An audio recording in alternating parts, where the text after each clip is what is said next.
Isu kemasukan pendatang asing tanpa izin atau parti terus menjadi perhatian apabila seramai 10 warga asing berjaya ditahan oleh Agensi Penguatkuasaan Maritim Malaysia atau Maritim Malaysia Kelantan selepas dipercayai memasuki negara ini secara tidak sah untuk mencari pekerjaan.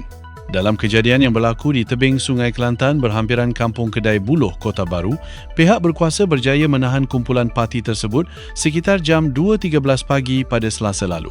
Kesemua individu yang ditahan terdiri daripada 8 warga India dan 2 warga Bangladesh berusia antara 17 hingga 38 tahun. Daripada jumlah itu, terdapat 6 lelaki dan 4 wanita. Menurut Pengarah Maritim Malaysia Kelantan, Kamal Muhammad, hasil siasatan awal mendapati kesemua parti terbabit dipercayai menempuh perjalanan selama hampir seminggu dari negara asal sebelum tiba di Malaysia.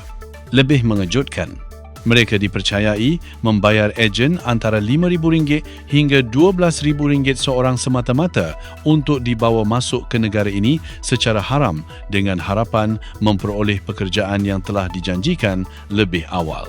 Difahamkan, sindiket terbabit menggunakan Thailand sebagai negara transit sebelum membawa mereka masuk ke Malaysia melalui laluan tertentu yang dipercayai digunakan untuk mengelak dikesan pihak berkuasa. Siasatan juga mendapati mereka dijanjikan pekerjaan dalam sektor dobi dan cucian kenderaan di beberapa negeri termasuk Johor, Selangor dan Pulau Pinang. Dalam masa sama, pihak Maritim Malaysia turut mendedahkan bahawa seorang lelaki warga India yang ditahan bersama isterinya didapati fasih berbahasa Melayu dan dipercayai pernah memasuki Malaysia sebanyak 2 kali sebelum ini. Perkara itu menimbulkan persoalan sama ada individu terbabit mempunyai kaitan dengan rangkaian kemasukan parti yang lebih besar atau sudah lama berada di negara ini sebelum kembali semula menggunakan laluan tidak sah. Walaupun kesemua parti terbabit memiliki pasport, mereka gagal mengemukakan sebarang rekod perjalanan yang sah untuk memasuki Malaysia. Situasi itu sekaligus menimbulkan keraguan terhadap status kemasukan mereka ke dalam negara. Selepas ditahan, kesemua mereka dibawa ke Pejabat Maritim Malaysia Kelantan untuk proses dokumentasi dan siasatan lanjut. Kes kini disiasat di bawah Akta Imigresen 1959,63 bagi mengenal pasti rangkaian ejen dan dalang yang terlibat dalam membawa masuk warga asing secara haram ke negara ini.